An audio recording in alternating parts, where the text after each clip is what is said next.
তো গাইস আমি আজকে একটা নতুন রেসিপি নিয়েছি। রেসিপি বলতে এটা আমি বানাবো টমেটো সস বা টমেটো কেচাপ।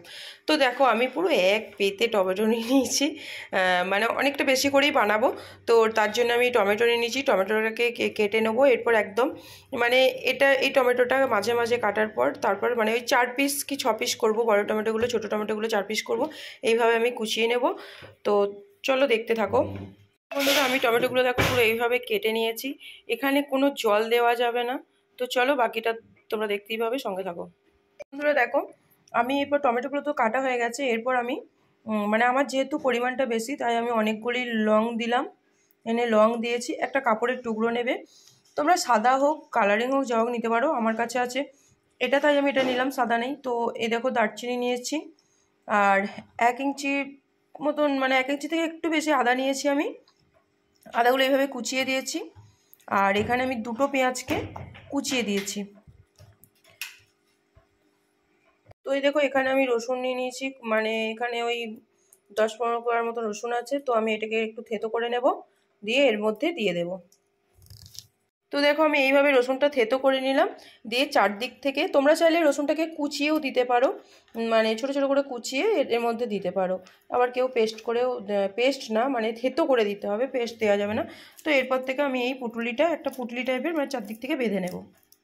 দেখো আমি এই টাইপের একটা পুটলি বেঁধে নিয়েছি।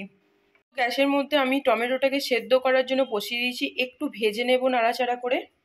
এখানে শুধু টমেটোটাই কোচানো আছে, আর কোনো কিচ্ছু দেওয়া নেই, এখনো পর্যন্ত কিচ্ছু দিইনি আমি। তো এটাকে আমি একটু নাড়াচাড়া করে ভালোভাবে নাড়াচাড়া করে নেব। তো বন্ধুরা এখানে আমি 2 চামচের মতো নুন দিয়ে দিয়েছি, আর দিয়ে দেব এই যে শুকনো লঙ্কাগুলো। তোমরা চাইলে যেই ওই কাঁচা লঙ্কার মধ্যে যেই লাল লাল লঙ্কাগুলো থাকে ওগুলোও দিতে পারো। তো আমার এই লঙ্কাটা আমি মানে, এবং ঝাল যদি কেউ করতে চাও ওই লঙ্কাটা দিতে পারো। আর কালার হওয়ার জন্য রেড চিলি পাউডার, আমি রেড চিলি পাউডার দিইনি, কারণ রেড চিলি পাউডারটা আমার শেষ হয়ে গেছে বলে আমি দিইনি। তো আমার এই লঙ্কাগুলোতে কালারও আসবে এবং হালকা ঝাল আছে, তো সেই জন্য আমি এখানে 5-6টা দিয়ে দিলাম।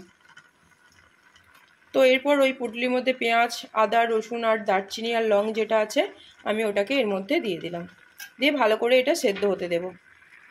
দেওয়ার পর আমি আরও একবার ভালো করে নেড়ে নিয়েছি। আর এই দেখো মানে এখানে একটা জিনিস তোমাদেরকে লক্ষ্য রাখতে হবে, কোনো পরিমাণে জল দেওয়া যাবে না। তো দেখো আমার টমেটোটা সেদ্ধ হয়ে যাবে। আর টমেটো প্রেশার কুকারে দিয়ে সেদ্ধ করার কোনো মানেই হয় না, যেহেতু টমেটো খুব তাড়াতাড়ি সেদ্ধ হয়ে যায়। তো এরপর আমি এখান থেকে উপর থেকে একটা ঢাকা দিয়ে দিলাম, আরও ভালোভাবে সেদ্ধটা হয়ে যাবে। তো চলো পরে আবার দেখা হচ্ছে। বন্ধুরা দেখো আমার একদম টমেটোটা ভালোভাবে সিদ্ধ হয়ে গেছে। এরপর এটা ঠান্ডা করতে দেব, ঠান্ডা হওয়ার পর আসছি। তো বন্ধুরা দেখো আমার পুরো মানে পেস্টটা একদমই ঠান্ডা হয়ে গেছে। তো এরপর আমি এর থেকে মানে এই যেই পুটুলিটার মধ্যে ওই যেই জিনিসগুলো দিয়েছিলাম, মানে পেঁয়াজ টেয়াজ যেগুলো যেই আইটেমগুলো দিয়েছিলাম, তো গরম আছে এখনও এটার মধ্যে। তো এটা ভালো করে টিপে নিগড়ে নেব।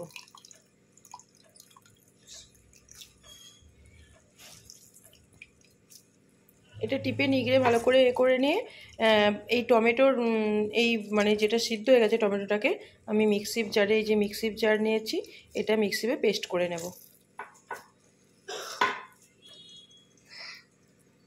আমি এটা পেস্ট করে নিয়ে তোমাদের কাছে আসছি।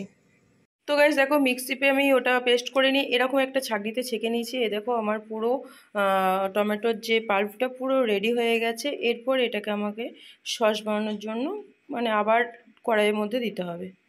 তো দেখো আমি কড়াইয়ের মধ্যে পুরো ওই টমেটোর পেস্টটা করেছিলাম যেটা দিয়ে দিয়েছি, এবং আমি এতক্ষণ ক্যামেরাটা অন করতে ভুলে গিয়েছিলাম। তো দেখো মানে একদম ফুটছে, প্রচুর পরিমাণে ফুটছে। তো এটাকে একটু ফুটিয়ে নেব, তারপর আবার কিছু মেটেরিয়ালস মানে কিছু জিনিস অ্যাড করব। তো বন্ধুরা দেখো আমার এটা ফুটছে, আমি এর মধ্যে এখন মানে ভিনিগার অ্যাড করছি। ছোট 1 কাপ, এই কাচের একটা ছোট কাপে 1 কাপ আমি এটাকে এখানে অ্যাড করছি। তোমরা চাইলে এখানে মানে কাগজি লেবু অ্যাড করতে পারো। তো ভিনিগারটাই দিলাম, ভিনিগারটা দিলে একটু ভালো হয়, কাগজি লেবু দিলাম না, সেই কারণে ভিনিগারটাই দিলাম। তো ভিনিগারটা দিয়ে দিলাম। এরপর এখানে চিনি অ্যাড করব। সস মানেই মানে বেশি মিষ্টি তো হবে না, সস মানেই ধরো টক টক হালকা ঝাল থাকবে, হালকা মানে মিষ্টির ভাবটা বোঝাই যাবে না সেরকম আর কি। তো আমি এখানে এতটা চিনি অ্যাড করছি।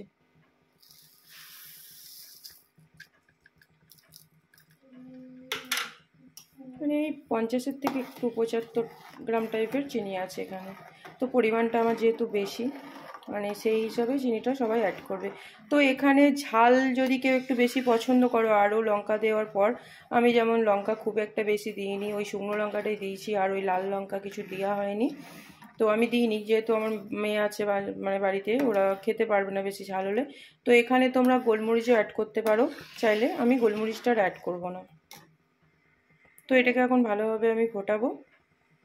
তো গাইস দেখো অলরেডি আমার এটা একদম পুরো রেডি।